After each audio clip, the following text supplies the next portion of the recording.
Donc les dons de révélation, ça va? Ensuite, on a le don de la foi, parce que la foi est un don. Le don des guérisons et le don d'opérer des miracles. Et ces trois dons-là, on les regroupe sous le nom de don de puissance. Tout simplement parce que ce sont par ces trois dons-là que la puissance de Dieu se manifeste. La foi, c'est un don de Dieu. C'est un don de puissance qui sert à manifester la puissance. Quelqu'un qui a la foi, et Jésus a dit, si vous aviez seulement la foi comme un grain de moutarde, vous diriez à cette montagne, déplace-toi. Ça, c'est une manifestation de puissance. C'est la même chose concernant le don de guérison.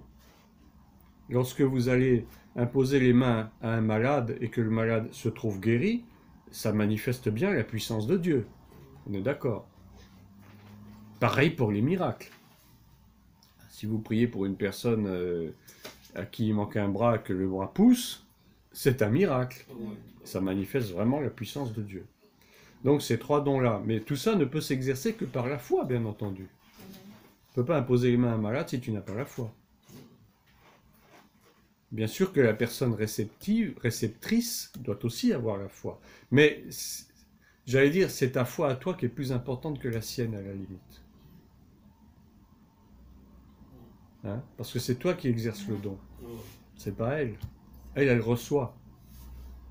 Et la personne qui reçoit, elle est forcément un peu en défaut, en état de faiblesse par rapport à la personne qui donne. Et la personne qui donne doit être plus forte dans la foi. On l'a bien vu dans de multiples exemples, lorsqu'on voit que Jésus guérit des malades, ce sont des personnes qui sont en attente de quelque chose, ce sont des personnes qui sont dans un manque, qui sont dans un besoin, qui sont en état de faiblesse. Et justement, leur foi est faible. Mais Jésus leur demande quand même, est-ce que tu as la foi pour être guéri? Mais simplement, par le fait de poser cette question, déjà ça fortifie la foi de la personne. Mais Jésus lui-même, sa foi, bon, il est Dieu lui-même. Donc. Mais nous, qui ne sommes pas Dieu, mais qui avons quand même reçu ces dons, nous devons les manifester par la foi. Mais si je te dis, frère Christian, tu reçois le don de guérison, par exemple, mais si tu n'as pas la foi, bah, ça ne sert à rien. Tu auras beau l'exercer, ça n'aura aucun effet. Bien que tu aies le don, tu ne vas pas l'exercer si tu n'y crois pas. C'est évident. Et pour pouvoir y croire, eh ben, il faut que tu l'exerces. J'ai exercé sur moi-même et ça marchait. Comment? Je l'ai exercé sur moi-même. Mais tu peux l'exercer sur toi-même, bien entendu. Marchait.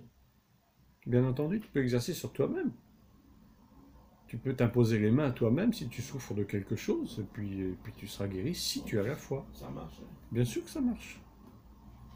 Mais Dieu, c'est pas, je vais dire, Dieu, c'est tout ou rien. Ou ça marche ou ça marche pas. Mais si ça marche pas, c'est pas de sa faute, c'est de la tienne. Comment ça marche? Je dis, ben, je suis le seul. Si ça marche pas, c'est ça, ça marche. Et vraiment, ça marche. Et Ça marche. Ça marche. Bien sûr que ça marche. Ça marche, mais la condition, c'est la foi. Ah, c'est la foi. On passe aux troisième série de dons. On a le don de prophétie. Alors, ne pas confondre le don de prophétie et le ministère de prophète. J'en avais déjà parlé, c'est totalement différent. Tout le monde peut avoir un don de prophétie, mais ce n'est pas pour autant qu'on est prophète. Et malheureusement, il y a eu des abus et des excès. Certaines personnes ont eu, un jour, ils ont eu des dons de prophétie, et ils se sont crus devenir prophètes. Et c'est là qu'a été l'erreur qui leur a été fatale, d'ailleurs, souvent. Ils ont commencé à vouloir créer un ministère de soi-disant prophète, et puis ça n'a jamais marché. Le ministère, c'est une chose. Le don, c'en est une autre, à ne pas confondre. La différence, c'est quoi?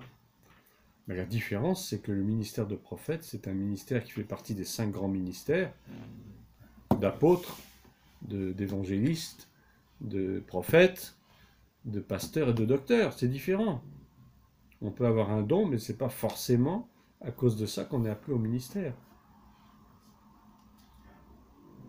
Et beaucoup de personnes confondent les deux choses.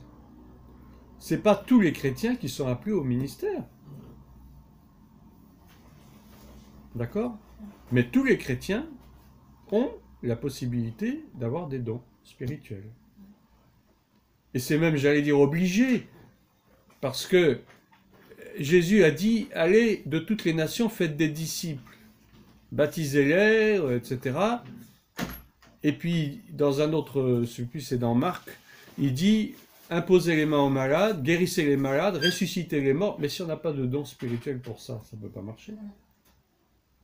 Donc, en fait, c'est un ordre que Jésus nous donne. Mais il nous équipe pour cela.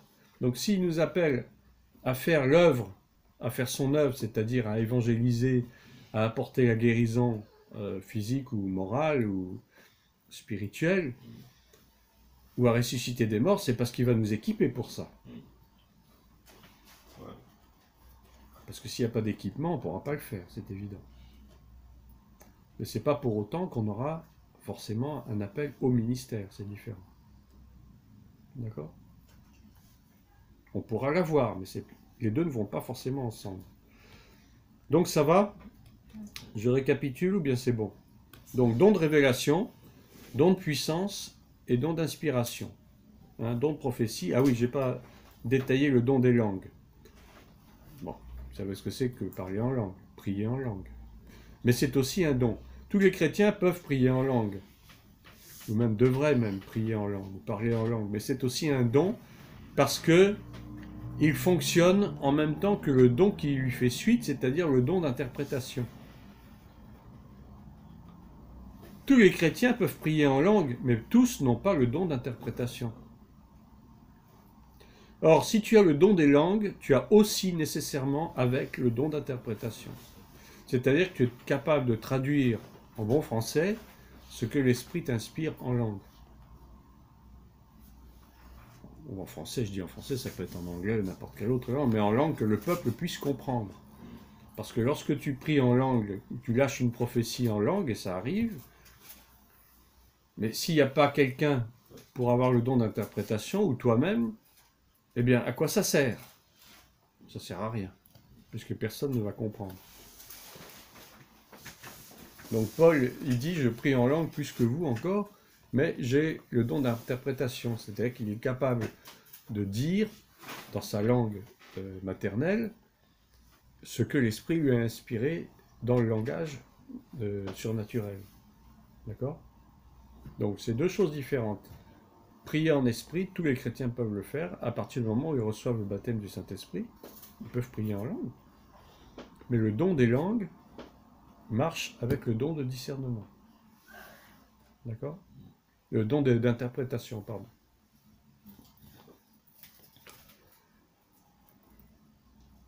Alors,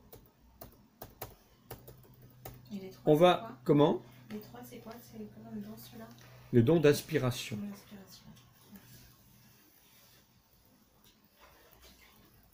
C'est le don d'inspiration.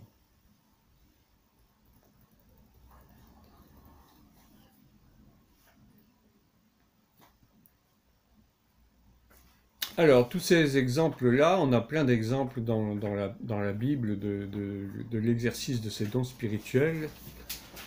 Et les meilleurs exemples que l'on a, c'est dans Actes des Apôtres. Actes des Apôtres, qui est donc, j'allais dire, c'est les débuts de l'Église primitive, hein. Mais c'est aussi là où on voit le plus de dons spirituels s'exercer à travers les apôtres. À travers toutes les manifestations de guérison, de révélation qu'on trouve en lisant Actes des Apôtres. On en a pratiquement à toutes les pages. Si par exemple l'apôtre Pierre avec Ananias et Saphira, vous connaissez ce passage-là, dans Acte 5. Vous connaissez l'histoire d'Ananias et Saphira? Non? Eh ben on va le prendre alors. Acte chapitre 5.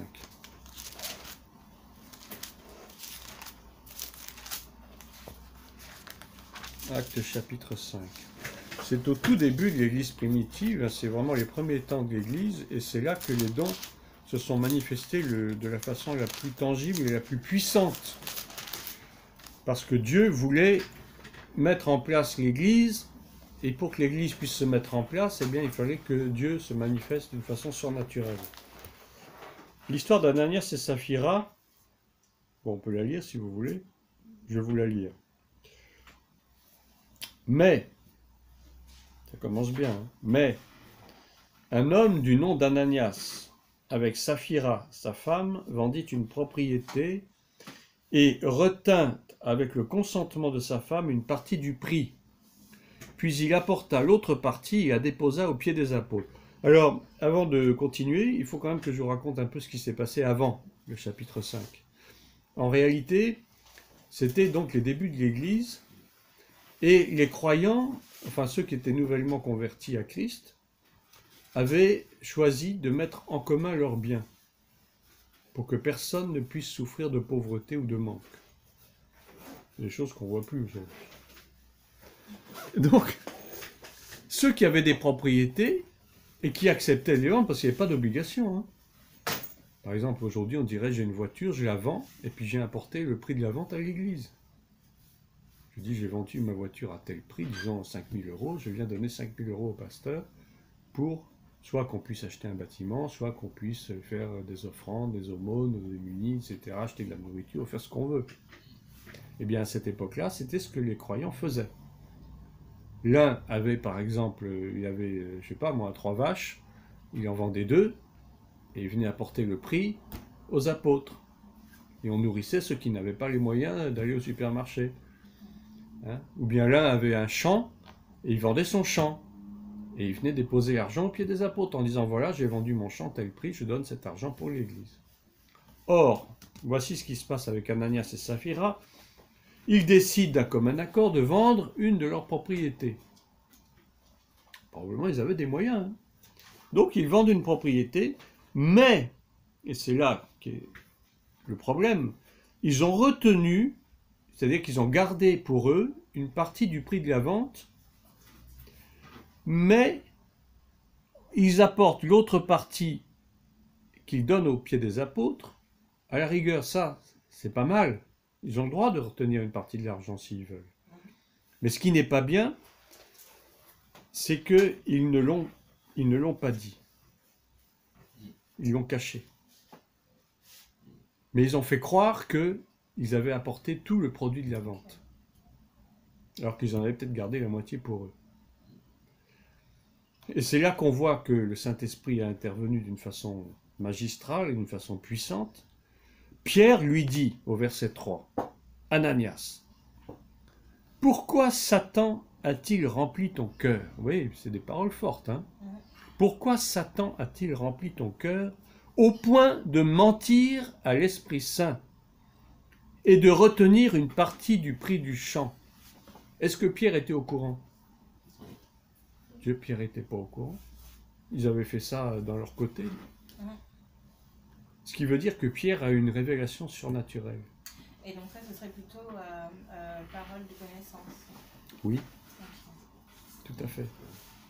C'est une parole de connaissance, effectivement. Pierre a eu connaissance de la mauvaise action d'Ananias.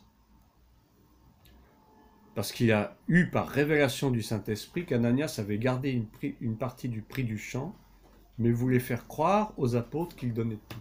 C'est un affreux mensonge. Et il a été dévoilé par cette parole de connaissance. Parce qu'il lui dit carrément, pourquoi Satan a-t-il rempli ton cœur au point de mentir à l'Esprit Saint qui voit tout. L'Esprit de Dieu voit tout, l'Esprit de Dieu connaît tout, il connaît le moindre atome de notre vie. Il n'y a rien qui lui soit caché. Et de retenir une partie du prix du champ. Lorsque tu l'avais, là il lui fait la morale, il dit, lorsque tu l'avais, ne demeurait-il pas à toi? Tu pouvais faire ce que tu voulais de ton argent. Et après la vente, le prix n'était-il pas à ta disposition? Vous voyez? Il essaye de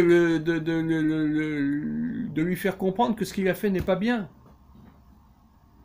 Comment as-tu mis en ton cœur une pareille action? Oui. Ce n'est pas à des hommes que tu as menti, mais à Dieu.